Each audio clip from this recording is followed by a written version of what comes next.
The Twins officially activate Miguel Sanó, send Gilberto Celestino back to AAA, and 3 X factors for the Twins in the second half. It's all coming up on today's episode of Locked On Twins.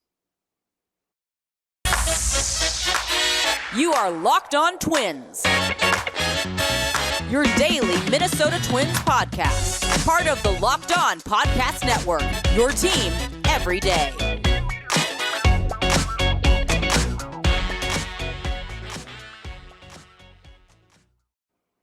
And welcome to the Locked On Minnesota Twins podcast. Today is Monday. What day is it? July 25th. And I'm your gracious host, Nash Walker. Thanks for making Locked On Twins your first listen every day on the Locked On Podcast Network, where it's your team every day. Again, Nash Walker, been writing at Twins Daily for 4 seasons, been hosting this podcast on a daily basis for 3 seasons now, and 3 off seasons, and a COVID season and a lockout season, and the Twins are in first place. And I'm excited to join you today to discuss a big decision. Miguel Sanó activated from his rehab assignment, joins the big league roster. Gilberto Celestino sent back to AAA, and then the 3 X factors for the Twins in the second half. I've narrowed it down to 3 guys in the second half who I'm watching very closely, who I think have the biggest say of how this second half goes in terms of their performance. This is 1 through 26. It's a 1 through 40 operation through an entire season, 162 games. I've identified 3 guys in the second half who could change the Twins' fate or at least have a big hand in their second half.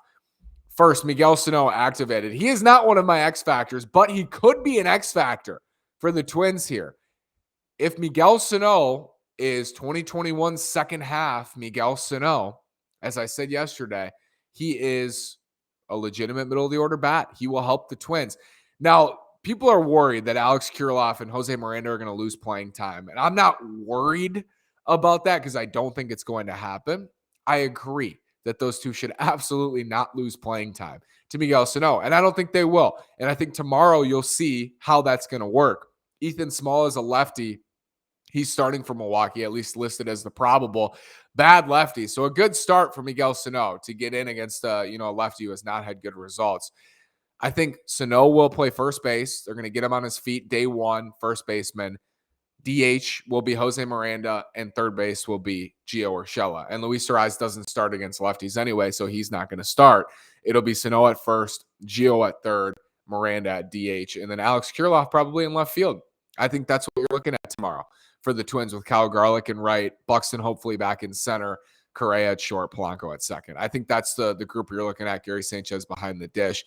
That's how they're going to do it, I think. I think against lefties, there's spots for him. You can get him in because Luis Arraez doesn't play against lefties, and it could be argued that he should, but I will tell you, Luis Arraez, by the numbers, by the eye test, is a very different hitter against left-handed pitching. There's more swing and miss. There's less on-base ability, certainly less in terms of extra base hits and just hits in general. He's still a good hitter. Like, he still has a high on-base percentage against lefties, but he just looks different and he feels different against lefties. And the numbers overall match that up. Miguel Sanó is going to play first base, I think, or DH. You could have Miranda play first and Sanó DH. I think it'll be one of the two in the opener on Tuesday against Milwaukee. And then it's Corbin Burnes Wednesday. And I don't think Miguel Sanó is going to start against Corbin Burnes.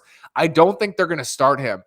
Absolutely not against good right-handed starters. And the Twins see a lot of good right-handed starters in the division. Giolito and Lynn were, and they are. Dylan Cease, certainly. Cleveland, all their starters, they see a lot of good right-handed starters. So I don't know if Miguel Sanó is going to play against good right-handed starters, much less against any right-handed starters at all. Like, I don't know if he's going to play against righties, period. He will get in there against lefties because they're not just going to keep him on the roster for nothing, right? Now, is he able to get enough at-bats to showcase himself against only left-handed pitching? I think yes. I think if he crushes lefties, he will earn himself more opportunity against righties. And the whole roster isn't going to stay healthy either, unfortunately. There's going to be guys who are hurt. It could be Sanó. Sano's had the knee problem all year. But by opportunity or by production, he could get more of a chance against righties later on. But right out of the gate, I don't see that happening. I think they're going to favor absolutely No question with Alex Kirilloff. Going to favor Kirilloff over Sanó against right-handed pitching. But Miranda's looked excellent, and I think they're going to favor Miranda over Sanó as well against righties. So I expect him to play against lefties to start, and I think he will on Tuesday. I think he'll hit in the middle of the order. They're going to give him an opportunity. And I've talked about this at length, more than once with Miguel Sanó. This is his last little stint with the Twins. I would be shocked if he's on the team next year. So this is his last stint. This is his last opportunity to build his value before he enters free agency. And I think that isn't a significant factor here. He's motivated. I know some people downplay contract years. Look what Aaron Judge is doing in New York. And he had the talent. He's done that before, maybe not at this level. But I do think there's extra motivation in a contract here. Miguel Sanó, he knows to get a major league contract potentially in free agency, he needs to get it done here in his final opportunity. And he's going to get it. And I said yesterday, 65% chance I thought Miguel Sanó would be activated, and the Twins have activated Miguel Sanó. Let's talk about the other side of this. Gilberto Celestino sent back to AAA. Selly hasn't hit. And when Selly's hit, it's been singles. And he was great at the beginning of the year for them, going to the opposite field, driving in some runs, even starting some rallies. But he's been pretty cold, and he was very lucky. You look at his BABIP, batting average on balls in play, the hard hit rate, none of that's really there. Now, he drove the ball in the minors, and he has a swing that's geared for power. It's been inside out in the major leagues, and I think he's adjusted because it's hard for him. It's hard for anybody to hit major league pitching. I think he adjusted, started going the other way, which I think can be a part of his game, but it can't be his game. He needs to have more than just, I'm going to hit the ball to second base all the time. He needs more than that as a right-handed hitter. He needs to add some power. He needs to get more comfortable. Defensively, he looks really good. I mean, he's going to be a valuable fourth outfielder for the Twins. He has been defensively. Offensively, has left a lot to be desired, and I think it'll help him to go back to AAA where he raked last year, crushed at AAA, get some confidence, maybe make some swing adjustments, more aggressive, pulling the ball more. We'll see, because I think Selly does have some power, and I think he's, he has 10 to 15 home run power if he were to get a full opportunity. And I don't think that's going to be his role in the majors. I think he's going to be a fourth outfielder, which for the Twins carries more weight because they have Byron Buxton in center field. The 3 X factors for the Twins down the stretch. So excited to bring them to you after this word from Blue Nile. Blue Nile. Whether you're ready to pop the question or you're celebrating a milestone moment, find jewelry as unique as her with the modern convenience of online shopping at BlueNile.com. Blue Nile has simple online tools that let you choose the diamond shape, size, and clarity, as well as setting style. Blue Nile's bench jewelers will then handcraft her perfect engagement ring. Each ring is one of a kind. If you're looking for fine jewelry but you're having trouble choosing, Blue Nile has jewelry experts on hand 24/7, available via phone or chat to help you find a memorable gift at every budget. Make your moment sparkle with jewelry from BlueNile.com. And going on now is the Blue Nile anniversary sale. Save up to 40% on classic fine jewelry pieces and 25% on engagement ring settings. Plus, every order is insured, ships free, and arrives in discreet packaging that won't give away what's inside. Shop stress-free and find your forever piece. Go to BlueNile.com today. 3 X factors for the Twins. With number 3 is Sonny Gray. And I did not pick the three best players on the team. That would be cheating. An X factor, here's the definition of an X factor. A variable in any given situation that could have the most significant impact on the outcome. Who fits that description for the Twins? I wrote an article at twinsdaily.com as well. We're going to discuss. Sonny Gray is 3rd for me. The Twins need Sonny Gray. Breaking news. The Twins need Sonny Gray. And you saw what happened when Sonny Gray was poor in the rotation. Everything kind of crumbles when Sonny Gray is poor. When Sonny Gray is pitching well, he is the anchor of this rotation. He is the veteran that guys are looking at. I know Dylan Bundy's a veteran, but a veteran with a track record, Sonny Gray. If Sonny Gray can give the Twins an excellent second half, like an all-star level second half, I guess maybe, I don't know if you can call it all-star level after the all-star game, an all-star caliber second half, that would go such a long way. Listen, they need to make moves. They need to go out and get starters. They need to improve the bullpen. But Sonny Gray is just as important as any of those additions they'll make. Like, without Sonny Gray, this team is not going anywhere. And it's so important for him to have success in the second half. I looked at 2019. I tweeted this. You look at 2019. Sonny Gray had a very similar first half to the first half he just had with the Twins. But his second half was terrific. A 2.12 ERA with 102 strikeouts in 85 innings. And he finished 7th for the Cy Young Award that year in 2019.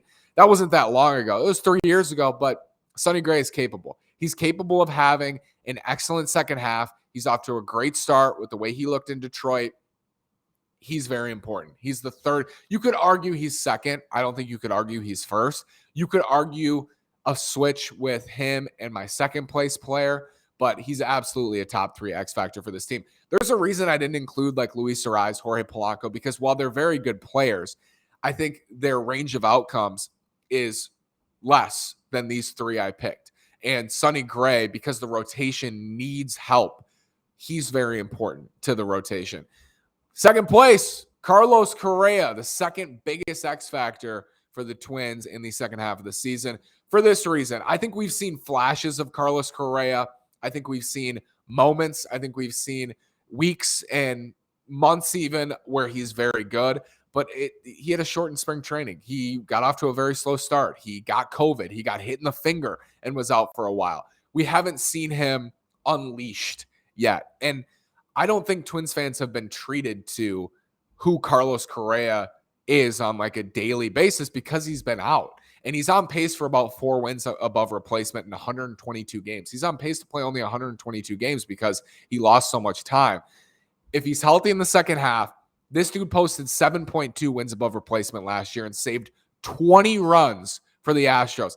He didn't get any worse. He's 27 years old. He's in his prime. He's saved 2 runs so far for the Twins defensively, and he's on pace for 4 wins above replacement. I think Carlos Correa is going to have a huge second half, and he would absolutely be my pick to be the Twins MVP in the second half. That's to take nothing away from Byron Buxton or Jorge Polanco or Luis Ariz or anybody else or Sonny Gray or Joe Ryan or whoever they acquire. I just think Carlos Correa, you can't hold him down for long if he's healthy. And he's going to rack up defensive runs saved. He's going to rack up offensive production. You look at his OPS plus, it's the exact same as it was in Houston last year, and he was a MVP candidate. It was unbelievable for Houston last year and is an unbelievable player. And also, of course, he's an X factor. You look at, I tweeted this today, postseason RBI leaders. Bernie Williams is first with 80. Manny Ramirez is in second with 78. David Justice, 63. Derek Jeter and David Ortiz are tied with 61. That's 4th place. And then it's Carlos Correa with 59. He's 27 years old. He's 27 years old, and he's 6th all time in postseason RBIs. Of course, he's an X factor. He's number 2, but he's not as big of an X factor as my number 1. We're going to talk about him after this word from Sports Card Investor. Welcome to the world of Sports Card Reimagined. The Sports Card Investor app is the hobby's most powerful resource. Quickly check the value of your favorite cards, find great deals, and profit from the hobby you love. It's available completely free in the Google Play and Apple app stores. The Sports Card Investor app is a must-have for baseball fans. They now have over 630,000 cards in the app, not just Major League Baseball, every sport you can imagine, and Marvel. Unbelievable.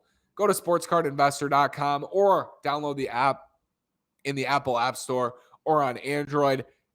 Sports Card Investor, it's the sports card world reimagined. If you want to go out there and check how much a card is worth, this is a marketplace for that. 2022, everything is possible with Sports Card Investor. Go check it out today. My number 1 X factor is the ultimate X factor. He is the Twins' heart and soul. He is the guy. It's Byron Buxton.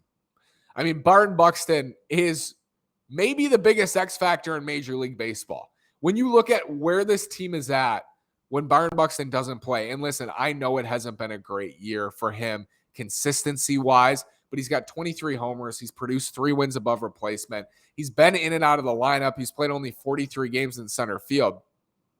You look, even though he's played only 43 games in center field, he's still tied for the league lead out there with 7 outs above average. He saved 5 runs in 43 games. That's good for 5th in the American League among center fielders who spent at least 350 innings out there.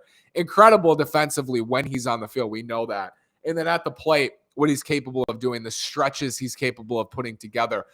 we've seen months where Byron Buxton is the best hitter in baseball. We haven't seen it for a full year, not close. But we've seen months, you could argue April of this year was the best hitter in baseball.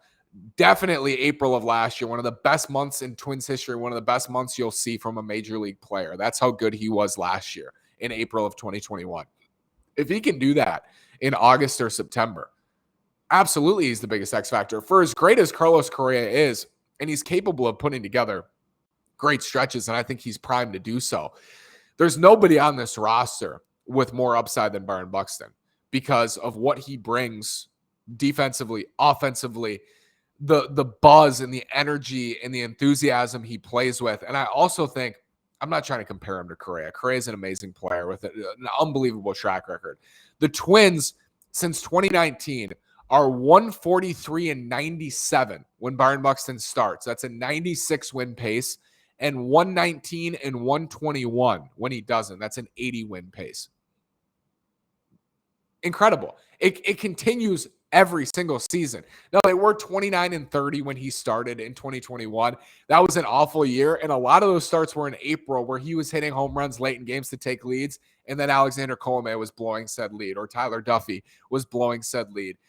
It's a little bit jaded in 2021, his record when he started and when he didn't. But basically, every single year, when Byron Buxton's in the lineup, the Twins are a completely different team. We know that.